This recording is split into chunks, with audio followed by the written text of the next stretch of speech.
Hey friend, Roger Christofferson here again with what I was going to call a first listen review, but I guess I listened to this back in the beginning of the year when the box set came out of the 50th anniversary of Dark Side of the Moon. You knew they were going to do it.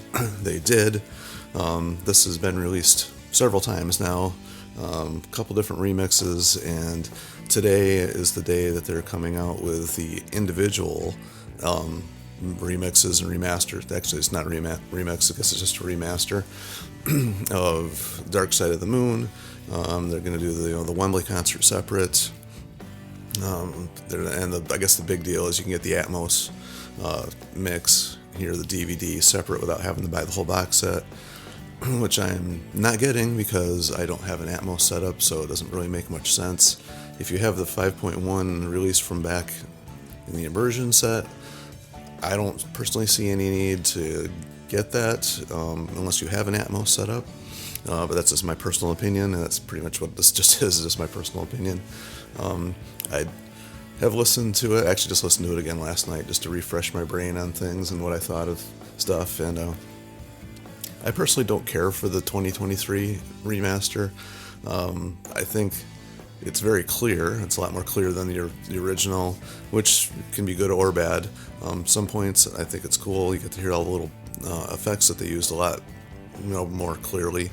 But sometimes the blending of the instruments, especially Richard Wright's keyboard and David Gilmour's guitar, sometimes the way they blended on the original I liked better. The separation sometimes just isn't, I don't know, is appealing to me. That's just my personal opinion.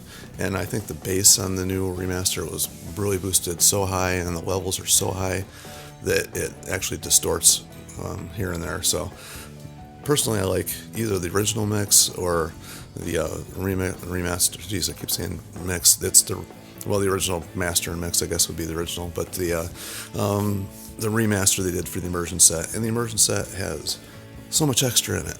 It's got, the Wembley concert has got like an early mix that Alan Parsons did. It's got a bunch of alternate takes, some other live little things that they were working on. Just little, it's like a 6 CD deal. I mean, there's one DVD in it. I guess it's part of that. But anyway, you get all that extra stuff. The only thing, though, this newer box set had, I think, it was just the book, and the book wasn't all that special. So I don't know.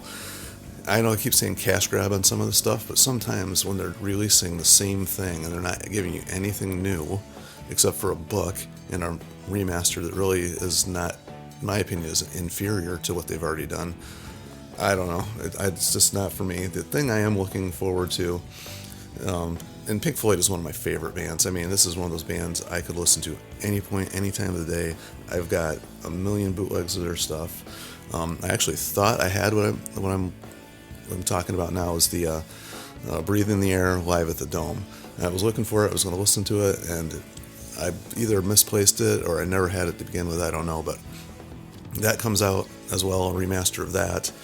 I'm looking forward to that. So I can't wait to hear that one. I'll probably do a separate review on that one. Just listened to Live at the Hollywood Bowl, last week, and I put off because I'd heard bad things about that, and finally sat down and listened to it with headphones on and kicked back. And if you're a real fan of Pink Floyd, you're probably going to like that. It's not as bad as I expected. It is it's recorded in the crowd by somebody in the crowd recorded it, and so I was expecting a whole lot of background noise and people talking, and there is that, but it's not too bad. The recording is actually pretty clear. You can hear all instruments pretty well, but you can tell it's a bootleg. But it's one of the better bootlegs I've heard.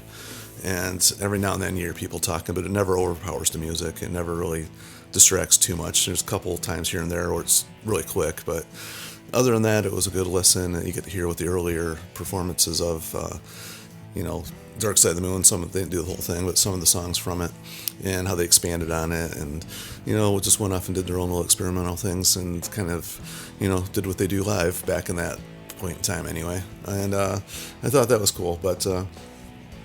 Anyway, this is a quick little thought on what's coming out here. I don't want to make anybody mad by us saying the cash grab thing, but sometimes it just seems like that's what is going on. And what I mean by that is when it's just a record company putting something out to make more money off of us fans because they know we're going to buy anything they just put out, even though it's the same thing we already have. It's just in different packaging. And if they'd done something a little bit extra, I could see that the reason to do it. But I don't know. On this one, I really don't see anything extra. But just my opinion. And feel free, as always, to share your opinions. There's a lot of people that are not afraid to, but the only thing I ask is just keep it respectful to everybody else on here.